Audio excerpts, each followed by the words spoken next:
All right, now we're going to loop back commitments into the process of transformation. Our personal growth oftentimes depends on us willing to make commitments and make commitments which we can be successful completing. So here's the idea of how to make a powerful commitment. It's a stretch. It's not something that's easy for you to do or routine. It's something that you have to work towards. It has a clear objective measure.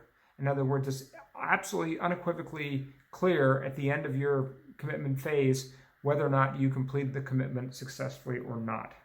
It's done in public. There are witnesses. That's why you have a team that helps make you commitments. For me, when I make a commitment in my team meetings, oftentimes I'll write it up the next night or the next morning and send it to all the team members so that they have a written memorialization, because I've been on teams where guys say, no, I was thinking about it, but I didn't really commit to it, when they don't keep a commitment. Also, it's helpful if we spell out the consequences up front. We become conscious of them, we become aware of them, we become willing to own them. We don't need to manufacture consequences, we can just talk about the consequences that they are. But sometimes a powerful commitment is leveraged or enhanced when we make a consequence. So for example, I made a commitment that I would pay $100 for every pound that I didn't lose, and I committed to lose 16 pounds in 16 weeks. That cost me $1,600 to my men's team. So you can tell how serious I was about keeping the commitment, but I was also very serious about making it. So we commit to make commitments to be successful. And we talked a little bit about that before, having witnesses, and those people can benchmark with us, those people can support us, they can give us advice and encouragement along the way. But there are 3 pitfalls when making a commitment that undermine our success, and I want to cover those as well. Number 1 is loopholes. Number 2 is built-in excuses. And number 3 is vagueness and uncertainty. And we're going to talk about those in the next video.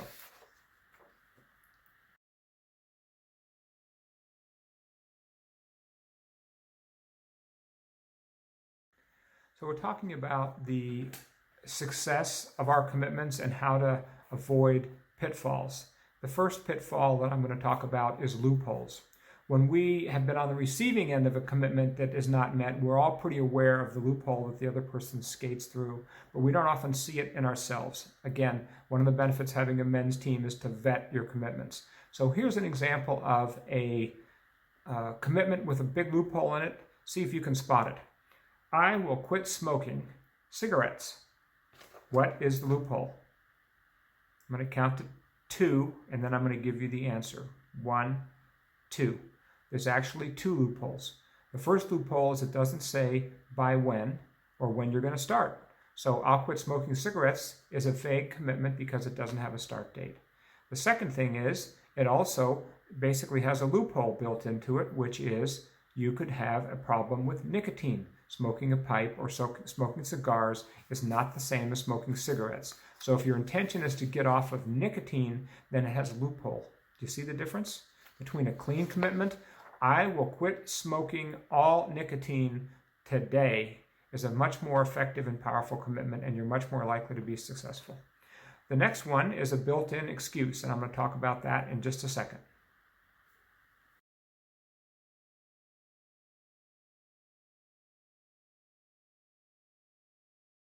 When someone makes a commitment that is built-in failure and built-in breakdown, you know he's not serious about the result. So when someone makes a commitment with a built-in excuse, you know it's not around vagueness or uncertainty, it's around intentionality, or it's essentially they're unconscious and unskilled at making strong commitments.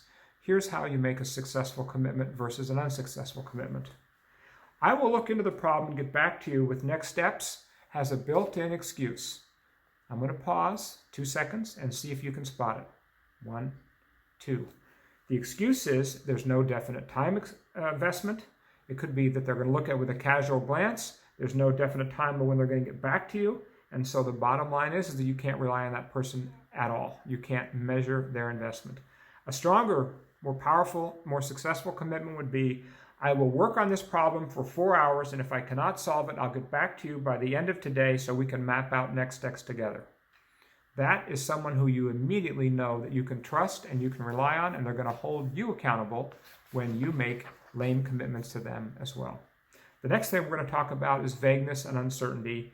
And there's a reason why most commitments, most legal contracts are written down, most housing contracts are written down, and most teams in Momentum respect the idea that you could write down your commitments, either sending an email the next day or writing them down during the meeting itself.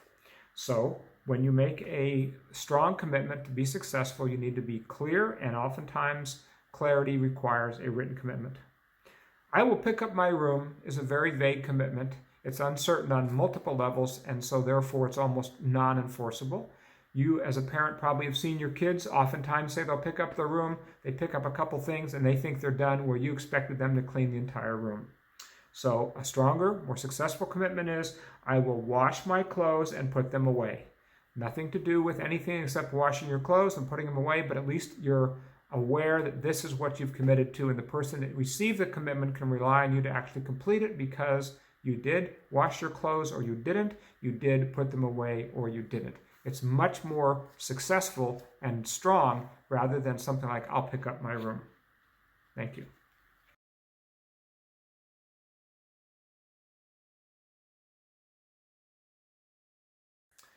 We're talking about how to have powerful commitments and how to be successful in keeping our commitments.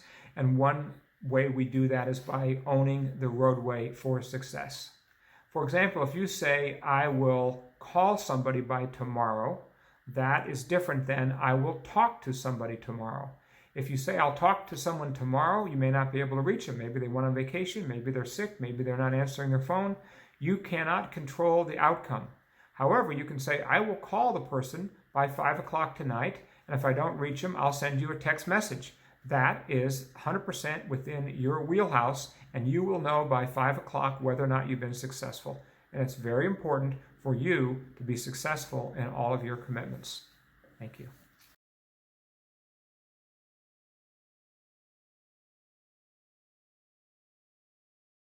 Oftentimes people use the acronym SMART, S-M-A-R-T, to help them remember how to make goals that they're going to be successful.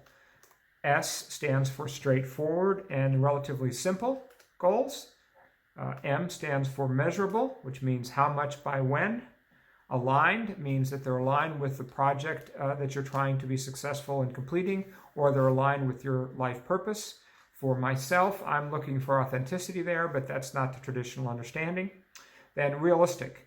We like a stretch goal, but we don't want a recipe for failure by overcommitting or committing to something that you cannot actually realistically accomplish. So we want our goals to be realistic. And finally, we want them to be time-bound. We're looking for a specific end date so that you can claim success as of a certain date. Thank you.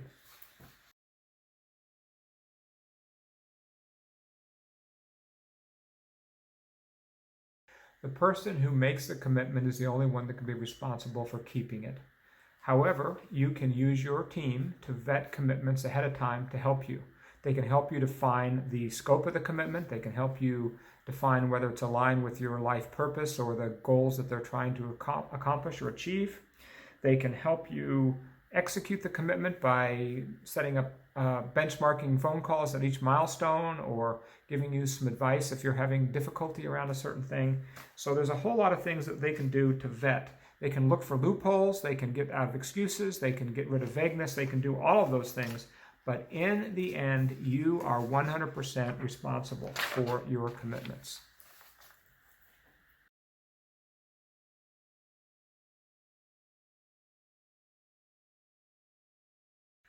Whenever we make a stretch commitment, there is also a reaction that we have unconsciously or subconsciously. It's an emotional reaction that says, this is too much, this is a bridge too far, I'm overextending myself.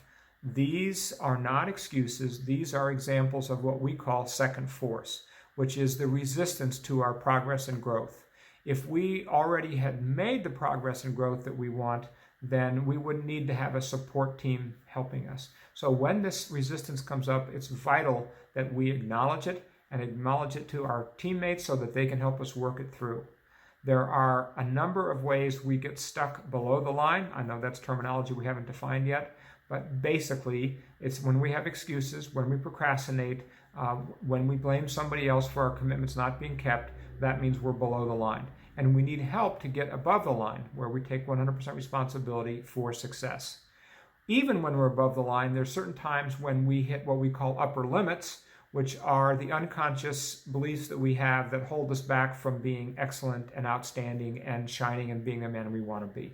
So we'll talk about that more later, but I just want to give you a quick overview on second force and the resistance we have, even when the commitment is ours and it's for our own good and we want to do it. There's also a part of us that wants to stay in our comfort zone.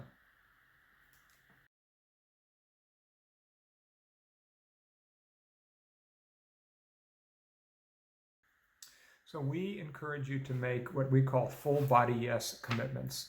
These are commitments that you are fully engaged with. They're part of your life. They bring vitality, they bring joy, they bring passion. A lot of people make half-hearted commitments, or they make commitments that they aren't really going to fulfill.